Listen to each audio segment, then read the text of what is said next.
Bueno, muy bien. Entonces, estos epitelios fenestrados, estos endotelios fenestrados, tienen una acumulación de fenestras, como pueden verse en esta otra imagen. Fíjense, acá por microscopía electrónica criomicroscopía electrónica, pueden verse una zona en realidad que tiene acumulación de esas fenestras, que es un pequeño poro con estructura, como hablábamos.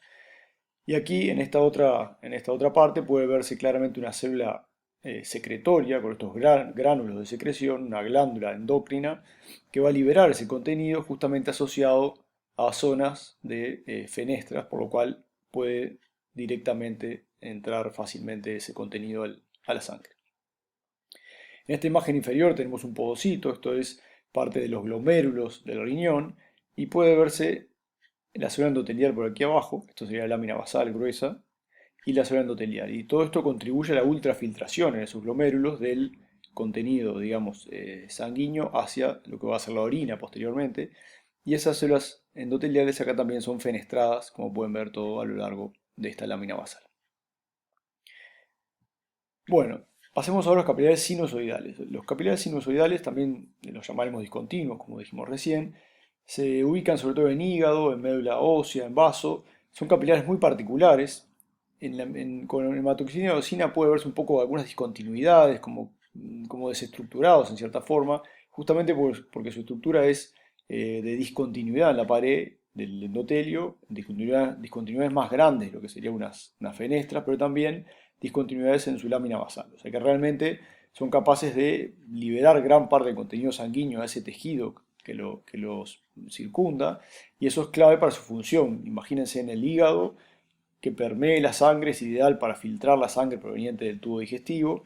Lo mismo ocurre, por ejemplo, en el vaso. En el vaso hay que filtrar esa sangre y, por ejemplo, eliminar los glóbulos rojos antiguos y a su vez filtrarla para captar antígenos que vienen por la sangre. De tal forma esa estructura capilar es ideal, ¿no?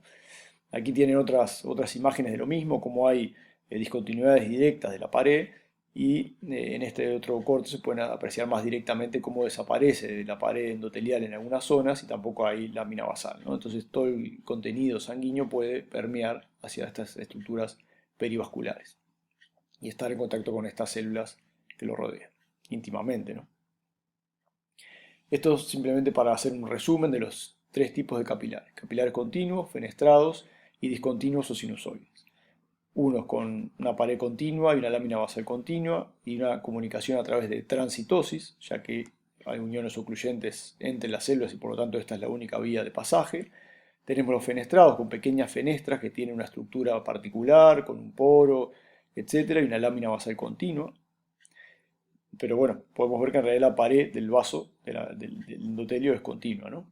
Y después tenemos los discontinuos o sinusoides, que la pared realmente es totalmente discontinua, como pueden observar acá, y la lámina basal también es discontinua y no se aprecia del todo en muchas zonas. Bueno, entonces ahora vamos a ir a la última parte del sistema microcirculatorio, que serían las vénulas, ¿no? Ahí tenemos las vénulas postcapilares y las vénulas un poco mayores. Fíjense que van un tamaño entre 15 y 60 micras, digamos. Todo esto siempre es relativo, ¿no? Pero es para tener una idea general. Las vénulas tienen una capa íntima que viene a ser el endotelio, su lámina basal, básicamente, ¿no?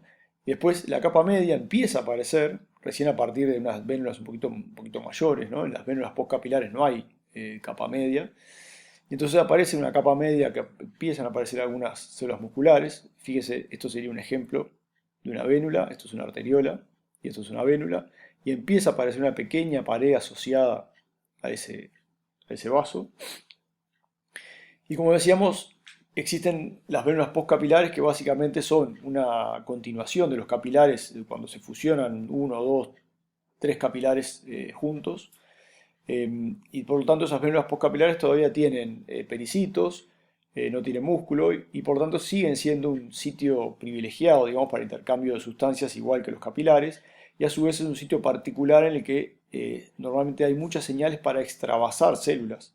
Y eso es muy importante en muchos tejidos, sobre todo en condiciones inflamatorias. Cuando hay una lesión, tienen que entrar células neutrófilos, por ejemplo, macrófagos a ese sitio, entonces se señaliza de esa manera. También hay vénulas postcapilares especializadas en los órganos linfoides, como las vénulas de alto endotelio que también reclutan células de la sangre hacia esos tejidos. O sea que son sitios clave, digamos, las vénulas postcapilares.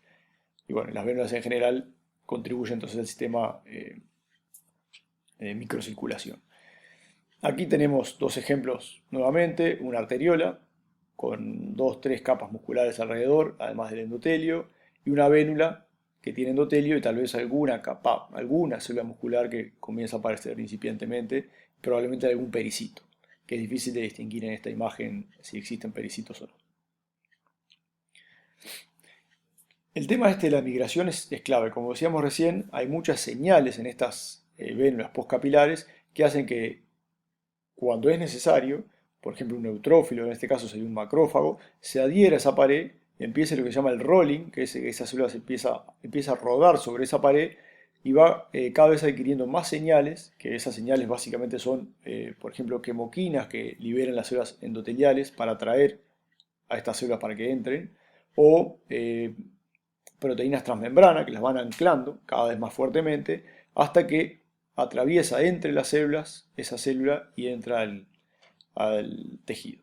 Esto en condiciones fisiológicas es muy importante para los procesos inflamatorios y también van a ver que ocurren en condiciones patológicas y bueno, y eso puede generar un daño inflamatorio importante en el vaso o en el tejido también.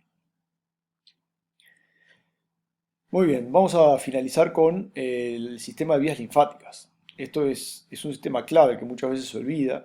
Es un sistema que contribuye al equilibrio de líquidos y también de diferentes sustancias entre lo que serían los lechos de microcirculación que vimos, lo que sería el fluido extracelular, que hay gran parte del fluido que se encuentra en forma extracelular, y lo que sería el sistema linfático. El sistema linfático comienza con vasos ciegos, en realidad son pequeños capilares ciegos, que son altamente permeables y por lo tanto drenan el líquido que existe entre las células, el líquido intersticial, digamos, y por lo tanto se da un flujo, digamos, de solutos y de líquido entre el lecho capilar y los tejidos y después hacia el sistema linfático.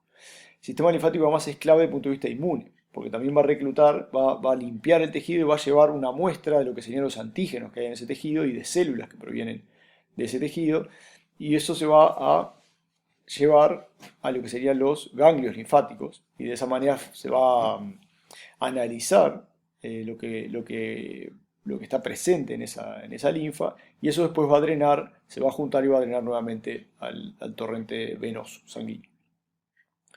Eso mantiene entonces el equilibrio entre las presiones hidrostáticas de los tejidos y a su vez sirve para limpiar los tejidos, porque de esta forma se eliminan muchos desechos. O sea que es un sistema muy importante.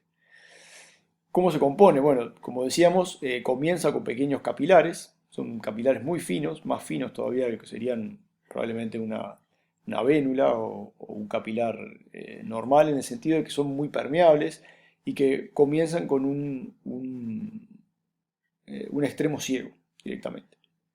Entonces va a permear ese líquido intercelular hacia los vasos linfáticos más pequeños, los capilares linfáticos, digamos.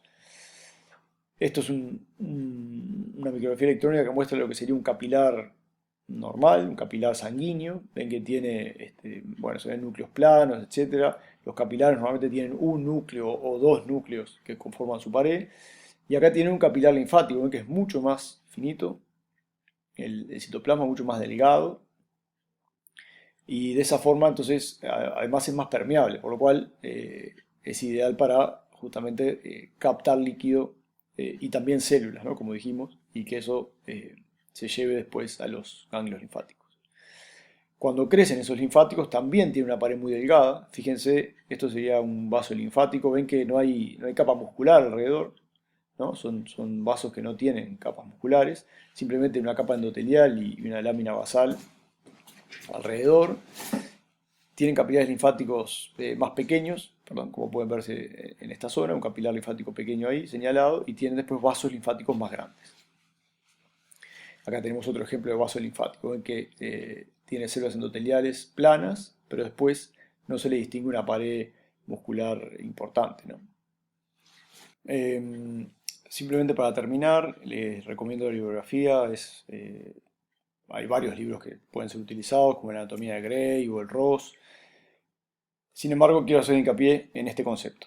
No hay ningún polimedia, ningún video que sustituya la lectura de un buen libro. O sea que les recomendamos que lean libros y utilicen el polimedia, ya sea como un resumen para complementar lo que leyeron en el libro o para introducir el tema y después ir al libro y aprovechar mejor el libro. Hasta luego.